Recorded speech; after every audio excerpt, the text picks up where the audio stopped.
Well, welcome. This is Behind the Iron, not the Iron Curtain. It's the uranium curtain. Actually, it's just a black curtain today. But basically, I would say that we're going to go and deal with the American curtain of secrecy, hidden issues, abuse, rights issues, water issues that are very important in our community. With me today, I got Danny LeClaire. I did a show with him once before. Danny's a survivor of Standing Rock, and I guess the survivor of the joke in Washington. As he was there for the protest for Standing Rock and Water for Life in Washington, D.C. Last maybe 3 or 4 weeks ago. And also Magpie Waters joined us here, another person of native roots and concerned about issues here, both for wildlife and, well, the interrelationship between wildlife and humans and rights. I guess it's a good combo. It's very native, really, as far as I'm concerned. Yes, and so let's go on. Let's begin with Danny. Tell us, I'd like to know what happened, some of your experience there in Washington, D.C. Yeah. Went to Washington, D.C. for that Gathering of Nations that they had up there. And the whole thing was just a facade, it was a big show. It was, more or less, it was a big show to make it look like we support the chairman, Dave Archibald, since I guess the whole thing was paid for him, or paid for by him, or funded some way that has to do with him. Because we did do a march around D.C., well, I have to say around the Washington Monument. When we got to the White House, they had a big show, like a concert sort of, and some speakers, but I don't know, something about it didn't feel right. Everyone who was there, who's actually at the camp and was an actual water protector, said it felt off. So when we went there expecting, maybe we might get harassed by the police, but no. In fact, we didn't get no harassment at all by anyone. That's what made it feel funny. What made it feel funny to me is I talked to you that morning, and I saw some pictures of the teepee setup, but then I heard nothing about it, meaning, like, media was just bought off. Yeah, the media was bought off. It doesn't surprise me that it was quiet. I mean, they have control of the media. Even in Bismarck, or in North Dakota, the guy who he had some big stake in the pipeline, also owned the media over there in Bismarck in North Dakota. So that's why it was so quiet quiet about that. And in Washington, D.C., we're in the middle of all the corruption. And the most corrupt place on earth, probably. I tend to have to agree with you there. Because we have issues even come up here. There are other marches going to be happening in Washington. The People's March on Climate Change, the March for Science and Life. What's going to happen to them there? Is it going to be just a big media blackout? We're trying to do this again in other places like we have for the water protectors. In Idaho Falls had their demonstration. Pocatello, no. But Idaho Falls, Boise, Salt Lake City. It's interesting that Pocatello has doesn't participate very well as far as the native community. Mm-hmm. They like to talk like they like Fort Hall and that they, Fort Hall they're partners with, but when it comes to the relations, it seems like at least this city council and this mayor have a relationship that's adversarial at best. They out and out fight over almost every issue. I don't see them coming together really on anything. And as far as the media goes, Standing Rock, I don't think anyone in the world would have even known Standing Rock was going on if it wasn't for the people in Standing Rock and their drones and them getting that message out through Facebook and through all those other social media outlets. Yeah. There wouldn't have been anything going on. Like, I started just, I wasn't there. I was a passive observer. I'm the guy who like goes and shoots video of animals, and I like to see beauty. I don't like to see things like what happened in Standing Rock, and I wouldn't have seen them if it wasn't for those people there with their own cell phones and cameras and getting those messages out. And the night those people got sprayed with the water, that's the night that I lost it, because people were suffering in the cold, and it was, it's 2016 at the time. When is that madness going to end? These people were unarmed. They were there to pray and to resist something that they felt was wrong, and they weren't getting justice, and so they were standing there. And what do? You arrest them, you put them in dog kennels, you try to deny them food, and you spray them with water. It's outrageous. Not to mention, Danny, you've been shot with Rubber bullets? big rubber bullets, also shotgun, buckshot. They just put it in, yeah. Look at that. That's a rubber bullet. And look at this. This is what the shotgun shell has. That's lead shot in there. Lead For shot. the fact, yeah. If it wasn't Toxic. for the fact that Toxic. well, not just toxic, but if it wasn't for the fact, it just blow his arm right off or blow a hole right through you, right? Because it's still, you were shot twice with one of those? Trying with your hands up and everything? And it's legal. It says it's okay. Wait a minute, that's North Dakota. You can still shoot Indians there. I saw that on their tourist thing. Well, I might be a little cynical on that, but yeah, I did see that. So, you've heard me argue before that the Western America is like, for Native Americans, is like the South is for blacks. And when the blacks rose up and said, hey, man, we're sick of being treated like this. Now, when natives do it, the response is this and this with special forces guys who, are making huge money to, hurt Americans. Ex-mercenaries, ex-Blackwater mercenaries. Now they go by Tiger Swan mercenaries, I think. I remember there are armored personnel carriers, a lot of police. There's that helicopter, the DAPL helicopter, the DAPL plane. They had a stealth drone at one point. I remember seeing that. The thing is, they have these mercenaries operating on American soil. I think even the founding fathers didn't want some personal army on American soil. That's what the founding fathers were afraid of. Well, it's here now. You'll probably see more of it used a little bit later on. Danny, I got a question for you. I did a video called Indigenous Peacekeeping Forces.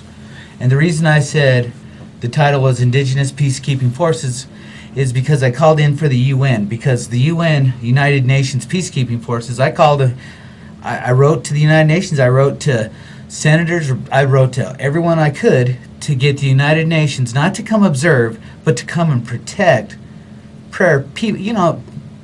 peaceful praying people, nonviolent people. And so they never showed up, and I thought, if we can gather in Standing Rock 144 indigenous nations, I know a lot of my brothers and sisters have fought and died for this country who's abused our ancestors. And I know that there are good people there who would stand in places like Standing Rock and other places to protect those people who are praying that we will have some sanity, that we will come to our senses and realize we need clean air and clean water. We need a world that is not based on money, but on good things. Do you think it could ever happen that we have that, you're talking about a private military, I'm talking about a peacekeeping force like the Cherokees, the Shoshones, everyone bringing somebody and participating to protect those people, to be a shield, not to act as an offensive force, but to be a defensive shield. There was a defensive shield. Those are the veterans. Right. The 10,000 veterans showed up, and they voluntarily were a human shield to protect people praying. And it worked, didn't it? Well, until we got that false victory on, was it December? Yeah, when they said, the Obama administration announced that, or no, the Army Corps of Engineers announced that the permit would be denied. Yeah, that's what they said. Well, but we all saw that same day, we saw what the company said. They said, who cares what they say? We're doing what we're doing. Why anyone left, I don't know. I think maybe probably because it's North Dakota. Not hell, that place is freezing, man, was and you're cold. getting shot. It's during the Give me an winter. excuse to leave. It was like, what do you think? The veterans showed up, then that was announced, and a whole bunch of people left, and also that big blizzard hit. It was a big blizzard. Oh, man, North Dakota.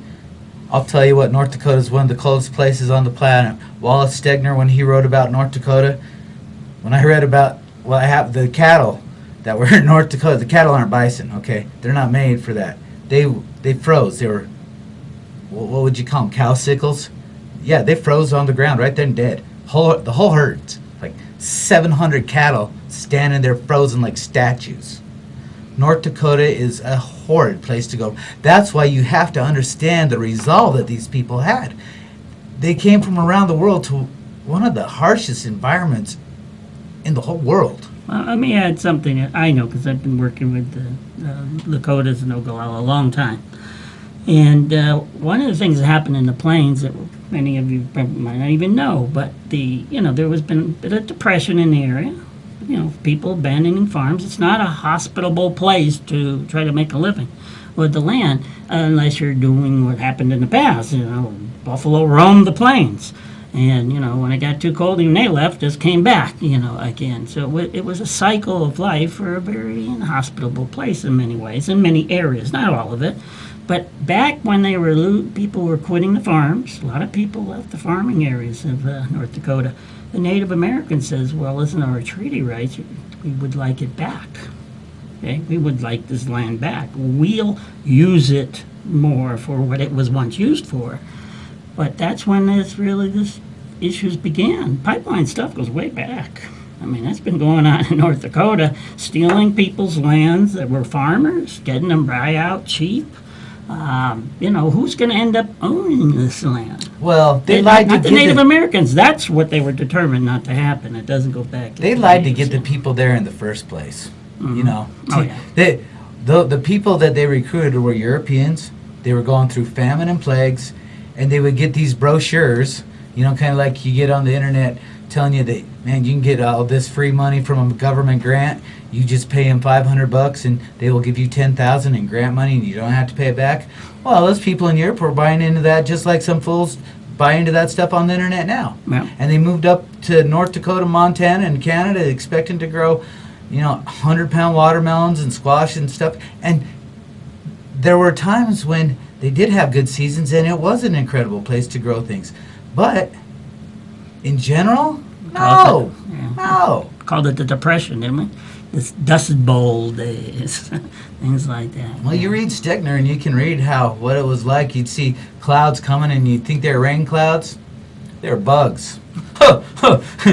When they left, you just got bugged. You didn't have mosquito bites. You didn't have nothing. They ate your clothes, too. Took your wife. Gone. So, tell us a little bit more about your opinions of Washington, D.C. from your personal experience as a native wandering through Washington, D.C. at this time in our history. I'm curious, Danny, what got you to go to North Dakota in the first place? Why did you go?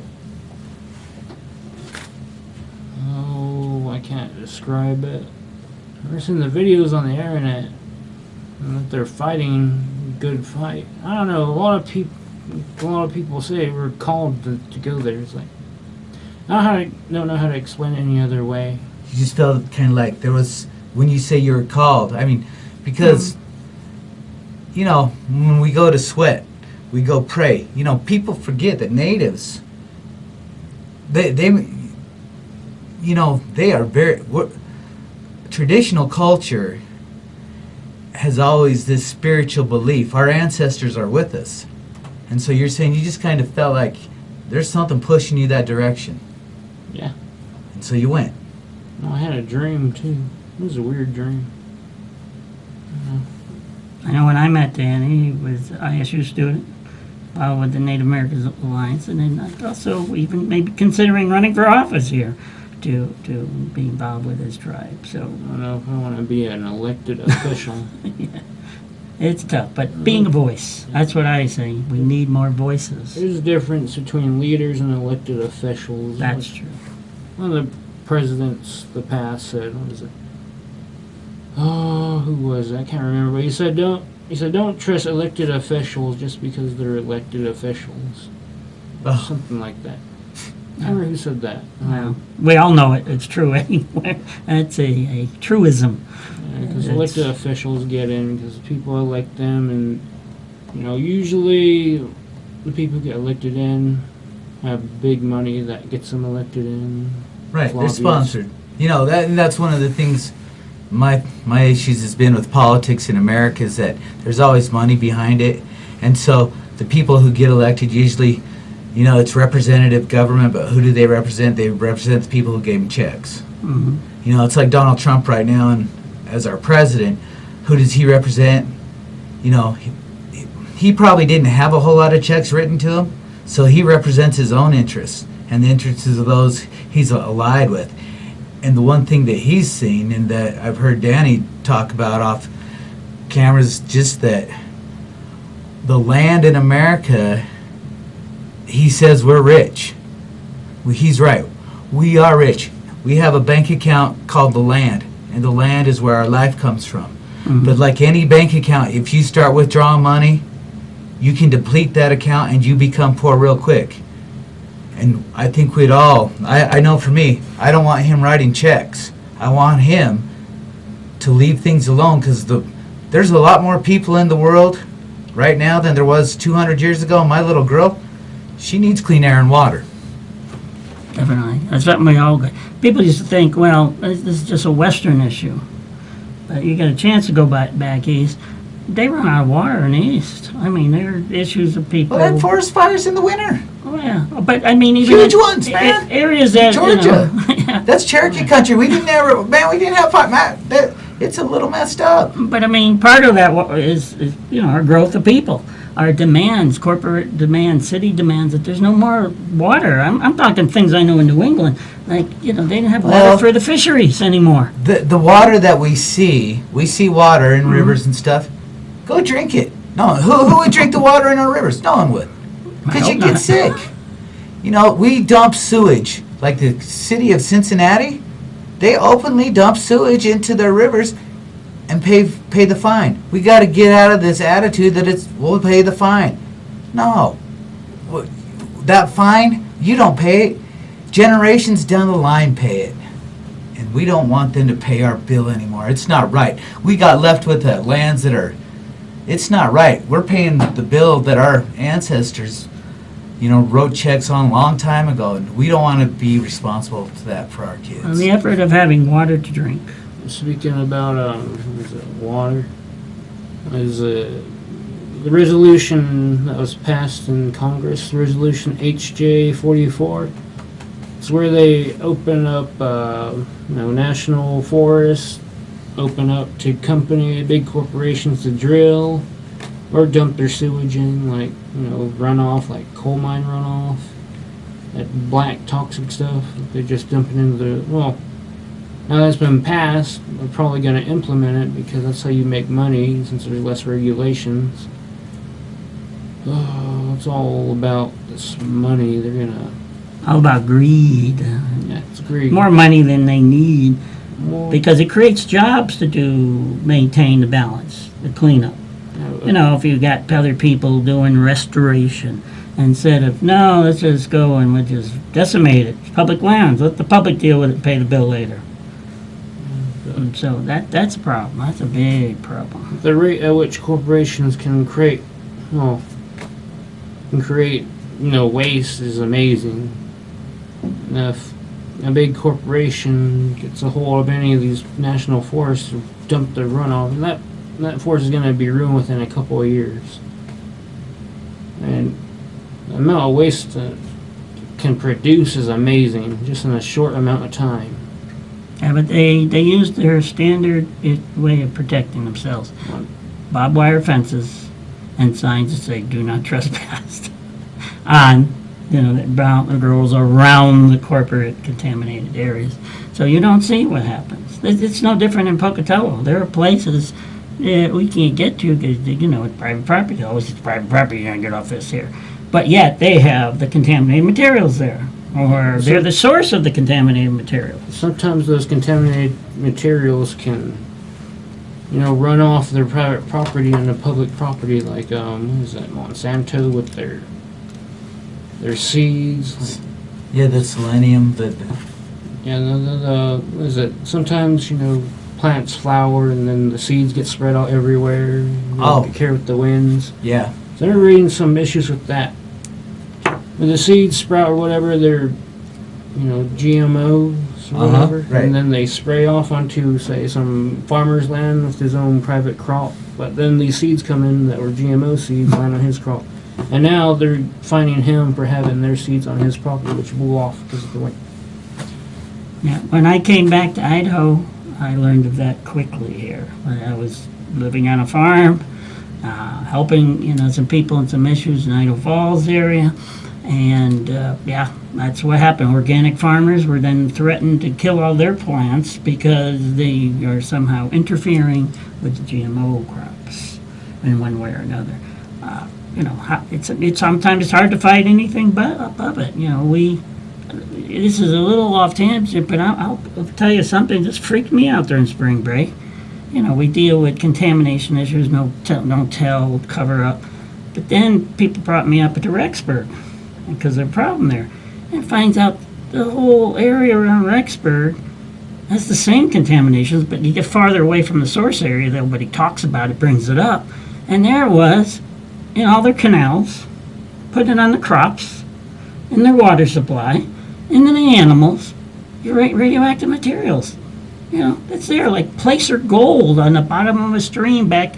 The first person who ever went to California to find the gold. There it was, uranium in all the canals. That's what do not tell and corporate greed and cover-up leads to. And what was the source area? Yeah, of course, I had to discover that. That's what they brought me up there for. How did this get here?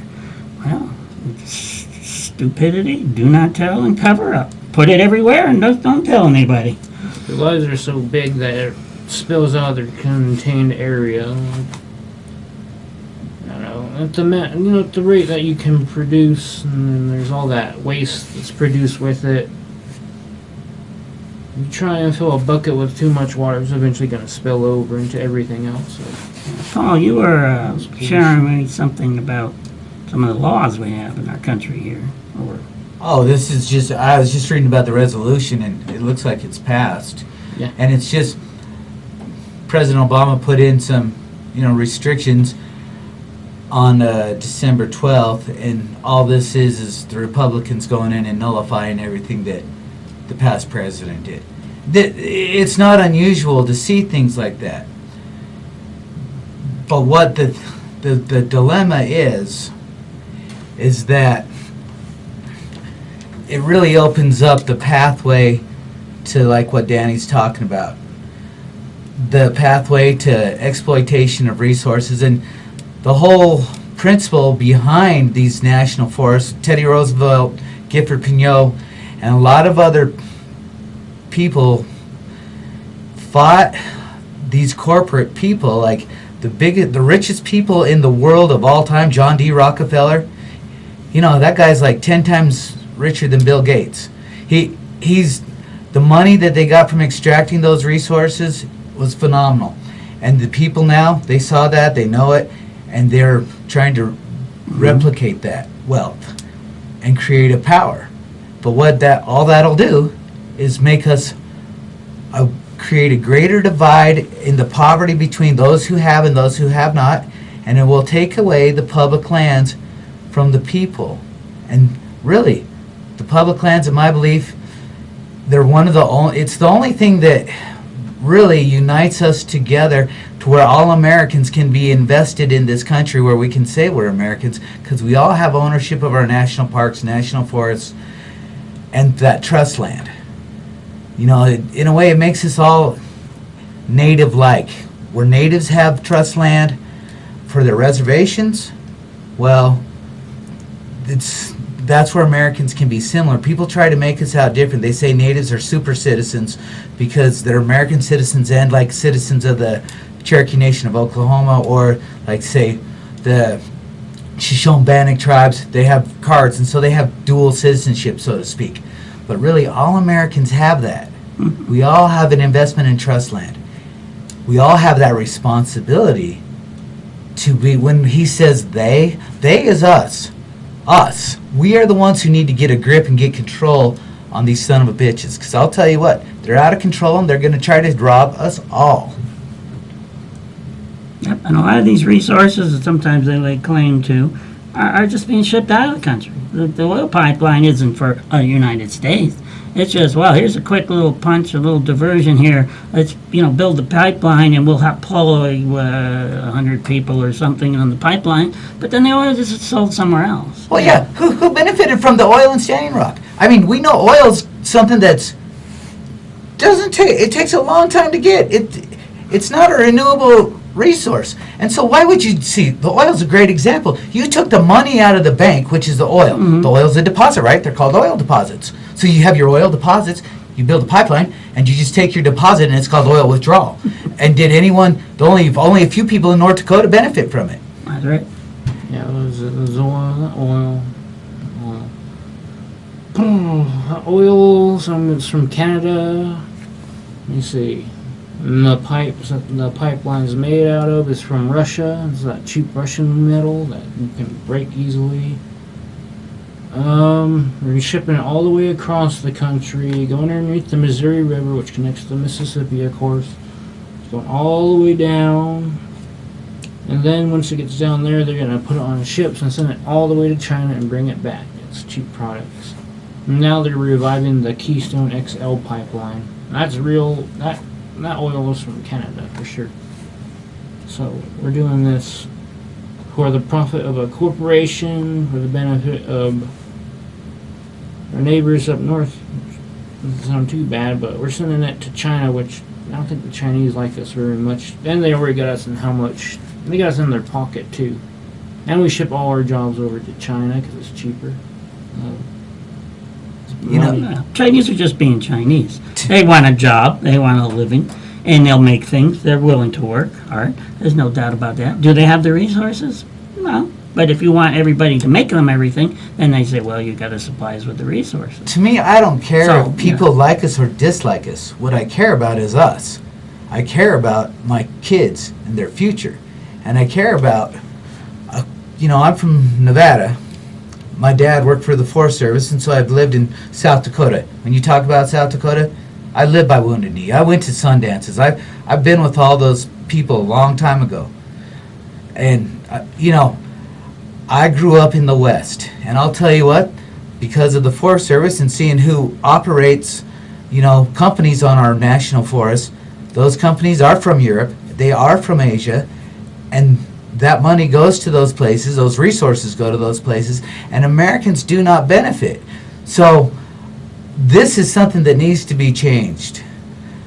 There should no longer be any exploitation from our trust land going overseas. I think, we need a president who will say, hey, we're not doing business. This is an in-store operation, so to speak. We sell to our own. I like to remind people, president's a puppet. Congress is our government that really does these things. Locally, the same issue is here. The people you put in office, and from whether it's Otter, who he has John Tibbetts, director over the environmental quality, well, sure, he's a protector of the corporations. Mark Nye, Pocatello, protector of FMC Corporation. He's there not to serve the people, he's there to serve the corporation. Yeah, he's here to serve the people who that's write where him he checks. gets some of his money from and running. And he's got a whole bunch of other people, just because I'll call myself a Democrat, because Pocatello's kind of Democratish. So everyone call themselves a Democrat, and then, we're going to protect those that are killing our children here. In our so here's the question for Danny and for Paul in Idaho. We know that this HJ 44 is coming up. We know that trust lands could be turned over to states. And Idaho brought up something that I think is kind of important, is that in North Dakota, those lands, when that came up, didn't revert back to the tribes.